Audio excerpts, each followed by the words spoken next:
você que nos acompanha, paz e bem. Hoje, com muita alegria, recebemos aqui no nosso Toque de Fé o Padre Frei Michel da Cruz, o filho aqui da nossa matriz de Santa Rita, nosso irmão. E semana passada já colocamos um vídeo, né, Padre? Sobre os momentos da sua ordenação, né? Um momento muito impactante, muito bonito, não só na sua vida, mas na vida de todos aqueles que te acompanham. Então queríamos falar um pouco dessa experiência hoje, né?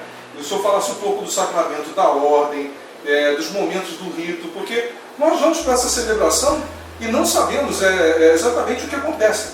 Vemos a ladainha, vemos o momento que o candidato ele se deita, vemos o momento que a sua mão fica entrelaçada, e queríamos falar um pouco sobre isso nesse toque de fé de hoje. O sacramento da ordem ele é constituído por 3 graus, tá certo? Isso. E quais são esses graus, Padre? É o grau do diaconato, presbiterato e episcopado, ou seja, o diácono, o padre e o bispo. Nesses 3 graus, cada um tem uma função distinta. O diácono seria aquele que serve ao altar, à mesa da palavra e aos pobres. O presbítero é o responsável pelos sacramentos, principalmente da Eucaristia e da confissão.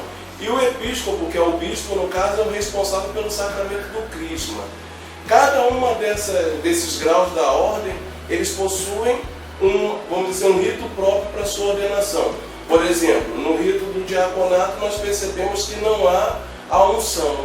Há simplesmente a imposição das mãos e a oração consacratória. No rito da ordenação presbiteral nós percebemos a unção das mãos. E no rito da ordenação episcopal, a unção da cabeça. Então cada qual tem um rito próprio, mas em comum tem a imposição das mãos e essa prece de ordenação. Essa prece de ordenação, que é distinta para cada grau da ordem. Não é, quando nós pensamos em grau de ordem, não é para pensar assim, não, estou subindo de posto, ou elevando de cargo. Não, cada grau tem tudo. Né? Uma vez que você é diácono, você já entrou no grau da ordem, você já tem o sacramento da ordem, ou seja, marca, principalmente no diácono permanente, tem um caráter indelével, ou seja, marca para a vida toda, uma vez diácono, sempre diácono. No sacramento do presbiterato, você assume uma função a mais dentro da igreja, e no episcopado, mais ainda, principalmente no que se refere à questão de reger a igreja, fazer parte do magistério eclesiástico. Voltando então para os grande dia, né? O grande dia que tivemos no dia 25 de abril de 2015. A ordenação presbiteral então, é dividida em 6 partes, né, que nós pudemos perceber. E a questão da eleição do candidato, a homilia, o propósito do eleito, a ladainha, a imposição das mãos e prece de ordenação, a unção das mãos, a entrega da patena e do cálice. Essa é a eleição do candidato. Essa eleição do candidato é o momento em que o bispo pergunta ao superior, no meu caso, como sou religioso, pergunta ao superior se eu estou apto para assumir a função do presbiterato. E é muito bonito que o superior fala que, tendo pesquisado o povo de Deus e ouvindo as testemunhas, os formadores, ele chega à conclusão que eu sou apto para exercer tal ministério. Por quê? Dentro do sacramento da ordem, é necessário que a pessoa assuma de espontânea vontade e tenha algumas características, alguns requisitos para assumir tal função. Não pode ter nenhum impedimento, não pode ter nada que contrarie e, principalmente, tem que ter a vontade de Deus ali atuando na vida do eleito. Esse momento é um momento emocionante no sentido de que o candidato, a partir daquela hora, está apto para assumir aquele grau. Né? E o bispo termina, né? Escolhemos esse nosso irmão para o grau do presbiterato. Era isso que eu ia te perguntar, né? O sentimento deve ter aflorado muito forte nesse momento, né? Afinal de contas, você já vai, fica de pé diante do bispo, né? Onde acontece todo esse momento, então já deve dar aquele friozinho, né? Dá um friozinho porque, como canta aquela música, né? Não dá mais para voltar. Na hora que você levanta e o bispo chama, o diácono chama o seu nome, você já sabe, opa, tenho que ir. Eis-me aqui, estou presente. E aí o bispo começa aquelas perguntas para o superior, e o superior também, de certa maneira, coloca a cabeça a prêmio. Afinal de contas, ele diz que ele assume o papel de, vamos dizer assim, fiador da minha ordem, fiador daquele que está sendo ali colocado para ser ordenado presbítero. a segunda parte é a homilia, né? E de modo muito especial foi celebrado por Dom Pedro, né? Um padre que teve uma importância na sua caminhada. Foi ele que assinou a carta de envio, né? Então, o que sugere essa homilia, esse momento para você também? A homilia é um dos momentos mais belos da celebração, no sentido de que, por exemplo, existe uma homilia pronta que o bispo poderia seguir. No ritual já prevê uma homilia que o bispo não precisaria pensar nada. Mas como se tratando de Dom Pedro Cunha, que na realidade foi o pároco que me enviou para o seminário, foi aquele que escreveu a carta de apresentação para os meus superiores. Então, vamos dizer assim, na homilia ele colocou alguns aspectos da nossa história vocacional.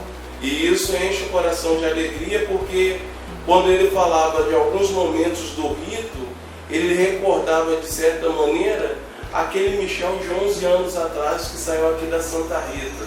Um jovem ainda engateando nas coisas de fé, nas coisas de Deus, que não sabia direito o que queria, mas que estava se lançando dentro dessa descoberta da vocação religiosa.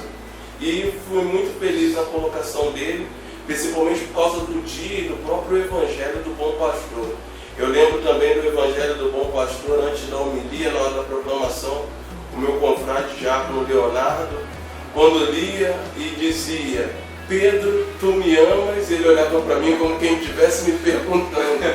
Ali deu um frio na barriga. Eu falei: nossa, tu sabes, Senhor, tu sabes que eu te amo. Muito bom.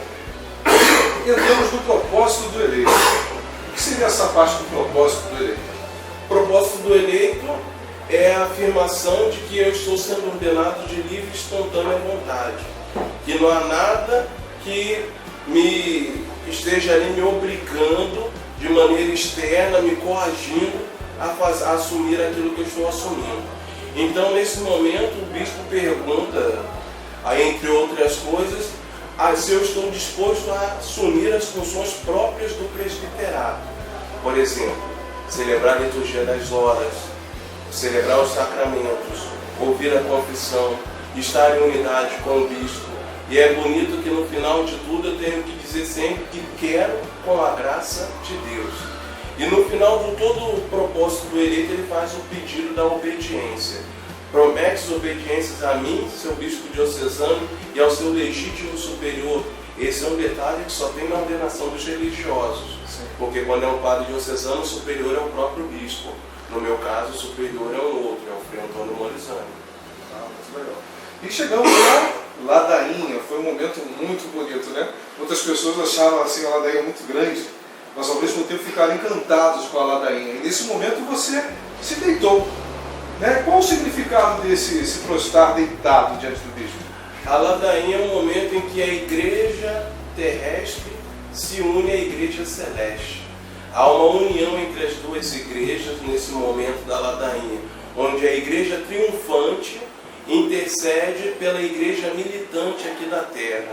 Então, quando se prostra no chão, se faz uma entrega perfeita e radical a Deus.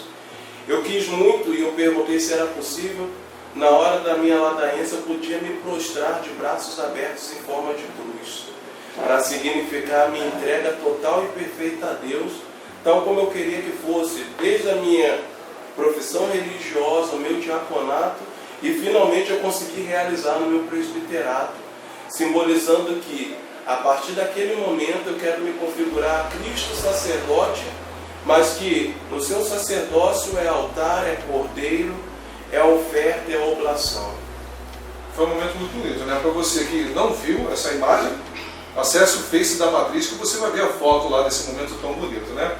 E depois lá daí nós tivemos a questão da imposição das mãos e a prece de ordenação, né? E nesse momento todos os padres passam e permanecem de mãos levantadas. As pessoas costumam perguntar se todos eles têm que ficar realmente com a mão levantada junto com o bispo nesse momento. Na realidade, quando nós recebemos o grau do presbiterato, há uma comunhão. Eu entro como que num colégio no qual fazem parte todos os presbíteros. O bispo é o ordenante, é ele que faz a oração, ele que preside e dirige a oração da consagração. Então é ele que impõe as mãos por primeiro. Mas depois aquela oração ela é seguida por todo o colégio presbiteral, ou seja, todos os padres que estão ali, eles fazem parte da oração. Eles rezam junto com o bispo em silêncio. A função deles é ali manter e configurar uma unidade. Eu, afinal de contas, estou sendo acolhido dentro daquele grupo que é o grupo dos presbíteros. Então, nesse sentido, eles também têm que rezar junto com o bispo. É claro, ele como presidente, ele pronuncia a oração. Os padres, em silêncio no seu coração, confirmam essa oração por meio de sua prece silenciosa. E, finalizando, temos a unção das mãos e a entrega da patena e do cálice. No caso da unção das mãos, ali ele joga, ele unge as suas mãos, né? E depois ele amarra. Né? Qual o sentido desse amarrar as mãos e depois você se dirige à Assembleia e vê as pessoas que você escolheu, no caso foi o meu pai e minha mãe emprestada nas áreas. Isso, né? Você se dirigiu a ele para que eles pudessem tirar isso. Qual o sentido, qual o significado desse ungir as mãos e depois amarrá-las? Ali está o mistério, né? O bispo, ele unge as mãos, enche de óleo, para que as minhas mãos ungidas possam santificar, né, as ofertas do altar e possam levar saúde, paz, força e coragem para aqueles que necessitam. Mas após a unção, ele amarra as mãos, como que guardando um segredo, um mistério, o mistério da unção. Essas mãos que são amarradas, elas são desamarradas pelos familiares, principalmente aqueles pelos quais eu pretendo dar a primeira bênção. E aí é o momento mais bonito da ordenação, ao meu ver. Primeiro, porque quando unge as mãos, a gente se dá conta de que minhas mãos já não são mais simplesmente para abraçar, para tocar o próximo, mas mais do que isso, elas são ungidas. Elas são mãos escolhidas por Deus para fazer com que Deus venha à terra, se faça presente em nosso meio.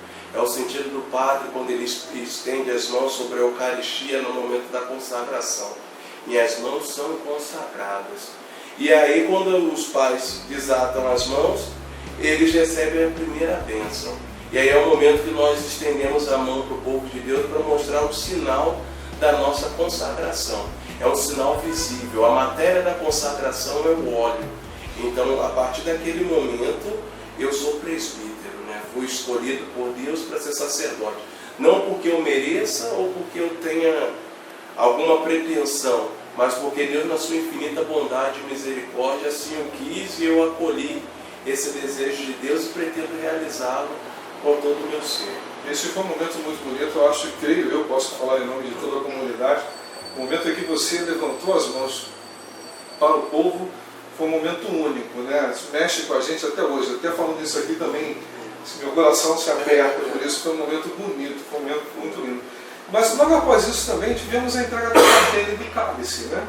E é bonita a fórmula da entrega da patena e do cálice, porque, né, recebe a oferta do povo de Deus, né? Ou seja, o vinho e o pão são as ofertas que eu vou ofertar a Deus, a oblação que eu vou ofertar a Deus, que se transformarão depois em corpo e sangue de Cristo, mas que é entregue pelo povo.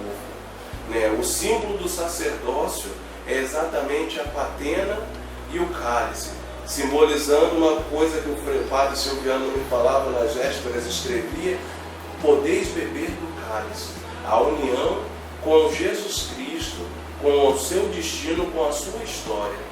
E essa é a beleza desse gesto. E hoje, praticamente 2 semanas depois do grande dia, como é que você se sente? Sim, realizado como sacerdote, né, agradecido por demais pelo dom que Deus me concedeu e também cada vez mais tomando posse de uma responsabilidade.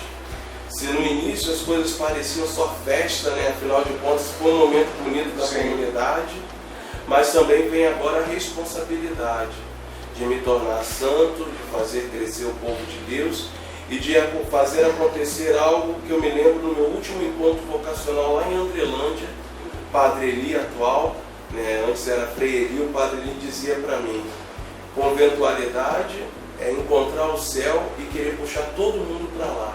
Então a minha responsabilidade hoje como sacerdote é, uma vez que eu já encontrei o céu, que já experimento o céu aqui na terra, é tentar puxar todas as pessoas à minha volta para que percebam o quanto são amadas por Deus e que o céu é uma realidade muito próxima de nós, tal como é a Eucaristia.